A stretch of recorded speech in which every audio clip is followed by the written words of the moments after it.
Hello बच्चों, हमने पिछले वीडियो में पढ़ा था पुरातात्विक स्रोतों के बारे में, जिनमें हमने उत्खनन से प्राप्त वस्तुएं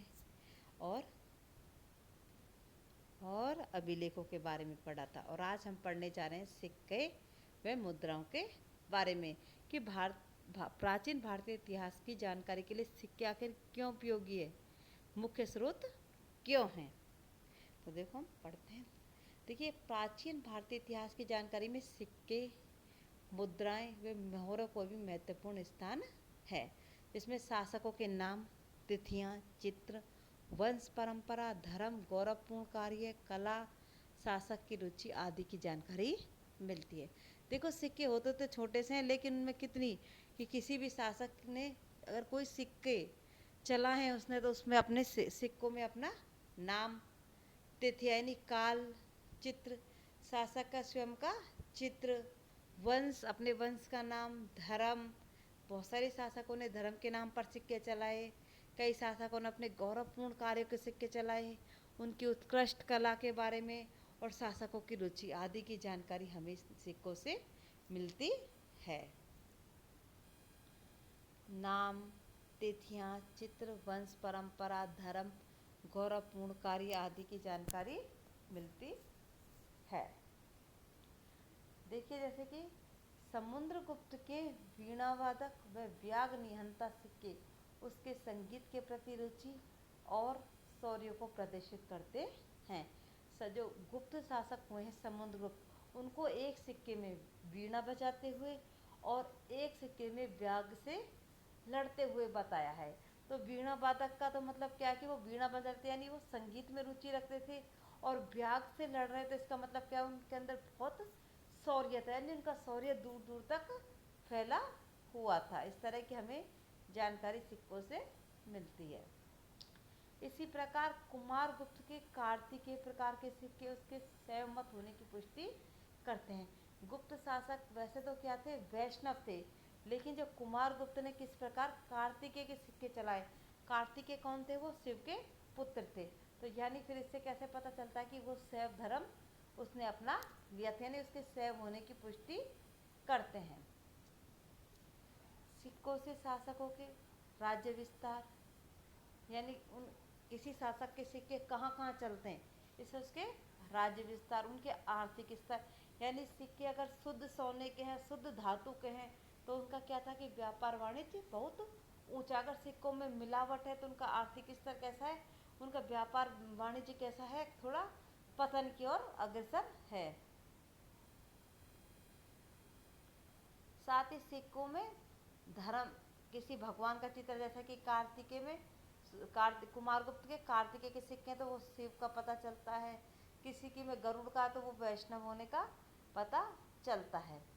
कला, सिक्कों में किस तरह की कला का निर्माण, मतलब किस तरह की कला को दर्शाया गया है। विदेशी व्यापार की जो सिक्के हैं उनमें कुछ विदेशियों के सिक्के भी मिले हैं भारत में, तो इनसे क्या पता चलता है कि भारत में भी विदेशी व्यापार उन्नत अवस्था में था। तो इन सारी जानकारी हमसे कहाँ मिलती है, इन सिक्कों से बहुत ही महत्वपूर्ण जानकारी मिलती है।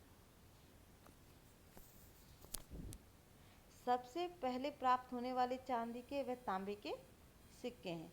तो सबसे पहले जो हमें सिक्के प्राप्त हुए वे कौन सी धातु के हैं, चांदी व तांबे के हैं।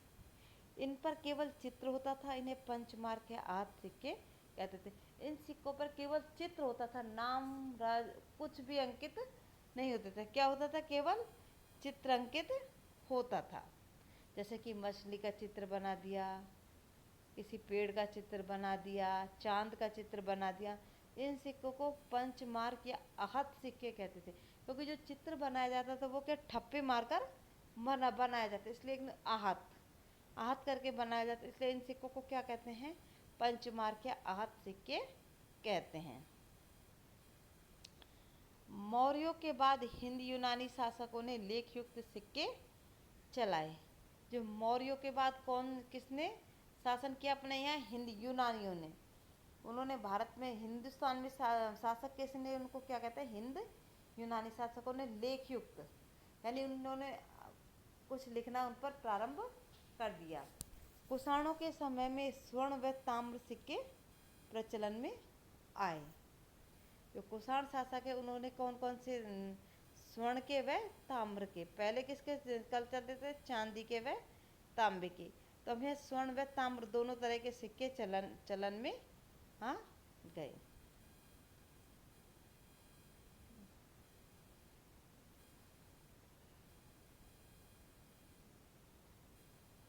गुप्त काल में स्वर्ण व रजत की मुद्रा चलन में थी। गुप्त काल में कौन कौन सी, स्वर्ण व रजत मुद्रा, यानी ये व्यापार के लिए थी। अगर हम डेली के उनके विनियम को देखें तो वो कौड़ी प्रचलन में थी, लेकिन स्वर्ण व रजत मुद्रा किसने चलाई, चंद्रगुप्त सेकंड ने चलाई थी। उसने क्या, शकों पर विजय प्राप्त की थी। सिक्कों पर राजा का नाम, राज चिन्ह, धर्म चिन्ह व तिथि अंकित होती थी, कि राजा का नाम क्या है, उसका राज चिन्ह क्या है, वो कौन सा धर्म मानता है, उसके धर्म के लिए, जैसे कि वो वैष्णव धर्मावलंबी थे तो उन्होंने गरुड़ का चित्र अंकित करवाया। इस तरह तिथि अंकित होती थी। समुद्रगुप्त के सिक्कों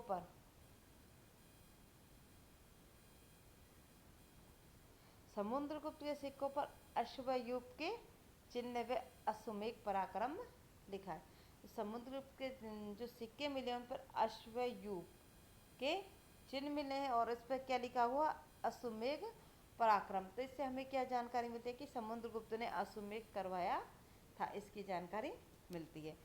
ब्याना राजस्थान व जोगलथम्बी नासिक से सिक्कों का ढेर मिला है।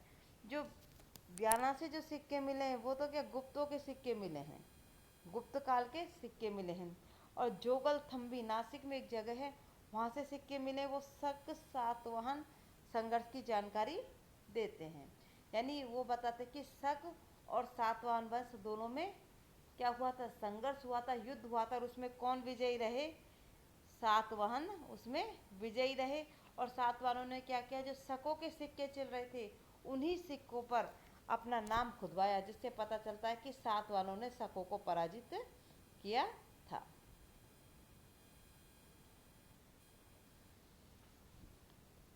गौतमीपुत्र सातकर्णी ने अपना नाम अंकित करवाकर सिक्के जारी करवाए थे। यानी गौतमीपुत्र सातकर्णी ने क्या किया, शकों पर, जो शकों के सिक्के थे उन्हीं पर अपना नाम अंकित करवाए और वही सिक्के जारी कर दिए। सिक्कों के साथ साथ मोहरें भी प्रचलित थी। मोहरों में देखो राजा का नाम, सामंत, पदाधिकारी, व्यापारी, व्यक्ति विशेष के हस्ताक्षर व नाम होते थे। क्या होते थे, सिक्कों के साथ साथ मोहरें भी थी। तो मोहरों में राजा का नाम, राजा, सामंत, पदाधिकारीगण, व्यापारी या व्यक्ति विशेष के हस्ताक्षर व उसके नाम होते थे। वसाड़ यानी प्राचीन वैशाली, वैशाली का जो प्राचीन वैशाली का नाम क्या था, वसाड़ था। वहाँ से कितने 274 मिट्टी की मोहरें मिली हैं।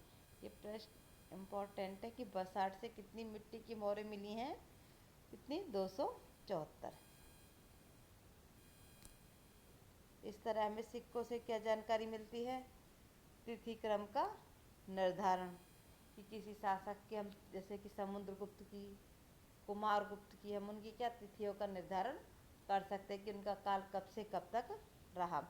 धार्मिक विश्वास की जानकारी, बहुत से शासकों ने या ज़्यादातर शासकों ने अपने सिक्कों पर क्या, अपने धर्म को अंकित करवाया। बौद्ध ने बौद्ध का, शैव ने, जैन ने और वैष्णव ने, बहुत शक्ति पूजते थे, तो सब ने अपनी अपनी मतलब धर्म को अंकित करवाया है। तो इससे उनकी धार्मिक विश्वास की जानकारी मिलती है कि वो कौन सा धर्म मानते थे। कला पर प्रकाश, बहुत सारे शासकों ने उन पर कला भी अंकित करवाई है। कला मतलब अपनी अपनी कला को प्रदर्शित किया है। उत्तरी नागर शैली है कि कैसी कला है, उन पर किस तरह के सिक्कों का किस तरह डिजाइन बनवाया, तो ये सब इससे भी क्या, उनकी कला का प्रकाश पड़ता है। व्यापार व आर्थिक स्तर की जानकारी, अगर सिक्के शुद्ध हैं, अच्छे हैं, उनमें कोई खोट नहीं है, तो क्या है, व्यापार उन्नत अवस्था में है। अगर सिक्कों में मिलावट है तो क्या है, व्यापार पतन की और है, उनके आर्थिक स्तर में कमी है। साम्राज्य की सीमाओं का ज्ञान, कि किस शासक के जो सिक्के कहाँ से कहाँ तक मिले हैं, किस शासक के सिक्के कहाँ से कहाँ चलते थे, उसका राज्य कहाँ कहाँ फैला हुआ, तो इनसे क्या उनकी सीमाओं का ज्ञान मिलता है। नवीन तथ्यों का उद्घाटन, बहुत सारी जो ऐसी जानकारी है जो हमें साहित्यिक स्रोत में भी नहीं मिली, अभिलेखों में भी नहीं मिली, बहुत सारी जानकारी हमें क्या सिक्कों के माध्यम से मिलती है। शासकों की रुचियों का ज्ञान, जैसे कि हमने अभी पढ़ा है समुद्रगुप्त की क्या वीणा वादक क्या बताती है, उसकी संगीत प्रेम को झलकाती है।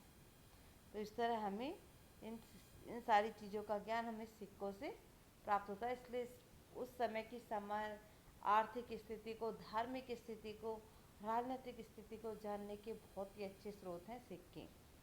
और बच्चों अगला पॉइंट है हमारा स्मारक व भवन।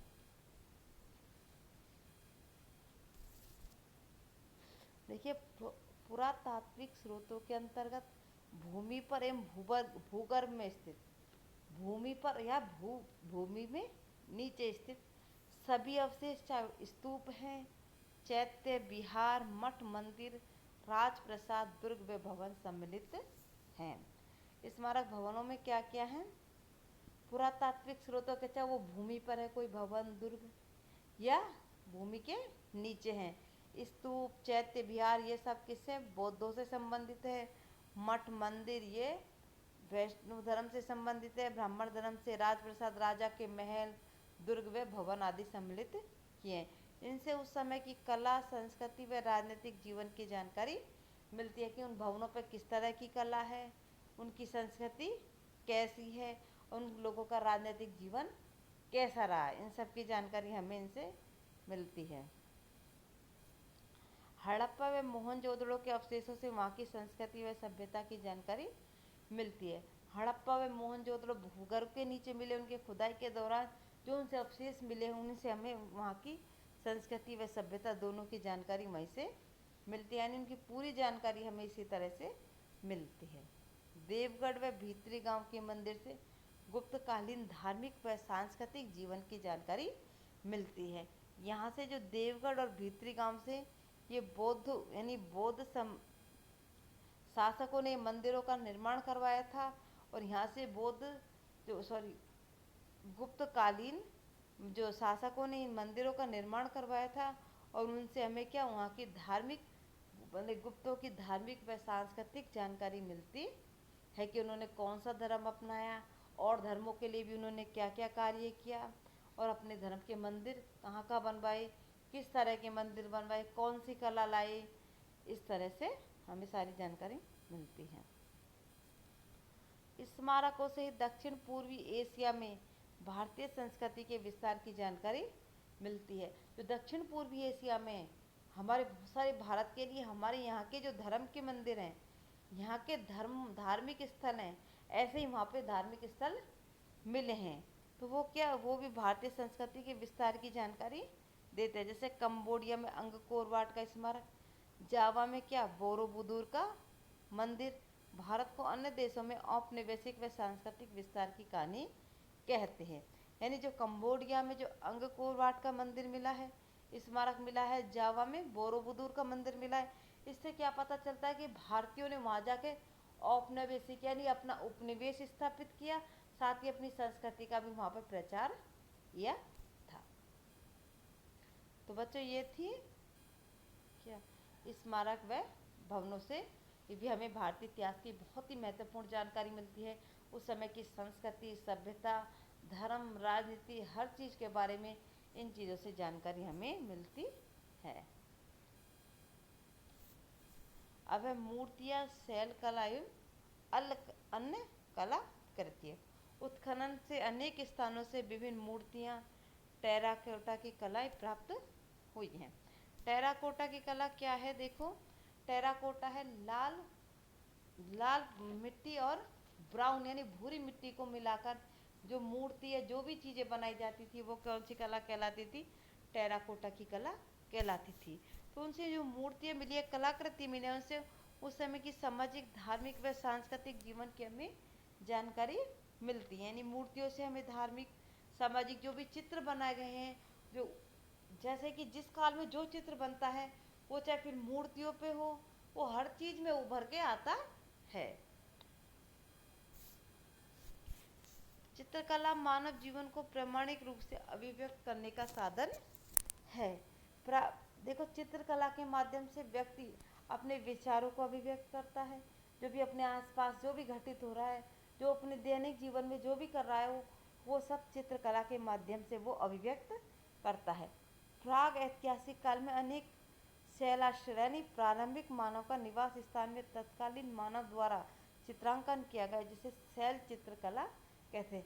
प्राग ऐतिहासिक काल, जब शुरू में जब मानव कहाँ रहता था, जो प्राकृतिक स्थल से, यानी जो अपने आप बन गई, जैसे गुफाएं अपने आप बन गई, कंदरा थी, उनमें रहता था, तो उन्हीं की दीवारों पर उसने क्या किया, पेंटिंग बनाना शुरू कर दिया।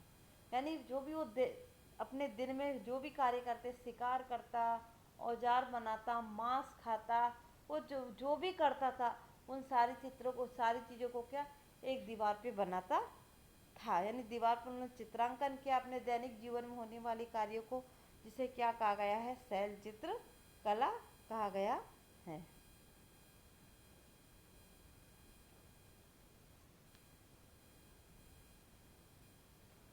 और इससे क्या उसके जीवन के विभिन्न पक्षों की अभिव्यक्ति चित्रों के माध्यम से की गई है, कि वो पूरे अपने दैनिक जीवन में क्या कर रहा है, तो उसने चित्रों के माध्यम से, क्योंकि उस टाइम कुछ न लिखने का था, सही पूछे तो मानव अच्छे से बोलना भी नहीं जानता था, तो अपनी जो सारी अभिव्यक्ति उसने चित्रकला के माध्यम से चित्रों में की गई है। इससे प्रारंभिक मानव के सांस्कृतिक, सामाजिक व धार्मिक जीवन की जानकारी मिलती है, कि प्रारंभिक मनुष्य की क्या संस्कृति थी, उसकी क्या सभ्यता थी, वो किस तरह वो लोग रहते थे, उनका सामाजिक जीवन क्या था, उनका धार्मिक जीवन क्या था, वो प्रकृति को किस तरह पूजते थे। यानी इन सब चीज़ों की हमें जानकारी मिलती है। इस तरह के चित्र देखो, शैल चित्र कहाँ मिले हैं, दक्षिण पूर्वी राजस्थान, उत्तरी राजस्थान, शेखावटी क्षेत्र में प्रचुर मात्रा में ऐसे शैल चित्र मिले। यानी राजस्थान में भी दक्षिण पूर्वी राजस्थान में मिले हैं, उत्तरी राजस्थान में मिले हैं, और शेखावटी क्षेत्र में मिले हैं। मध्य प्रदेश के भीमबेटका व पंचमढ़ी से भी ऐसे शैल चित्र मिले हैं। ये दो बहुत ही महत्वपूर्ण स्थान है, यहाँ से बहुत सारे शैल चित्र मिले हैं, भीमबेटका से और पंचमढ़ी से भी ऐसे शैल चित्र मिले। अजंता के चित्र, दुर्ग व महलों के भित्ति चित्र प्राचीन भारतीय इतिहास की अभिव्यक्ति करते हैं। अजंता एलोरा की गुफा में जो चित्र बने हुए हैं, दुर्ग व महलों में भी जो भित्ति चित्र यानी दीवारों पे जो चित्र बने हुए हैं, वो भी प्राचीन भारतीय इतिहास की कहानी कहते हैं, उसकी अभिव्यक्ति करते हैं। तो बच्चों, इस तरह हमारा आज पुरातात्विक स्रोत भी पूरा हो चुका है। साहित्यिक और पुरातात्विक दोनों ही जो इतिहास की जानकारी के स्रोत थे, वो दोनों पूरा हो चुके हैं। कल हम पढ़ेंगे भारत का वैभवशाली इतिहास, कि किस तरह वो क्या क्या हमारे यहाँ पे वैभवशाली है। भारत आखिर विश्व गुरु क्यों बना, सोने की चिड़िया क्यों कहलाता था, ऐसी हमारी क्या विशेषताएं, इस सब के बारे में बच्चों हम कल अगली वीडियो में पढ़ेंगे। Thank you. अगर कुछ भी समझ में ना आए, मैं फिर एक बार कह रही हूँ, कमेंट बॉक्स में लिख कर मुझे बताएं कि मैडम हमें ये समझ में नहीं आया, आप फिर से बताइए। मैं ज़रूर आपको एक बार नहीं 10 बार बताऊँगी। Thank you.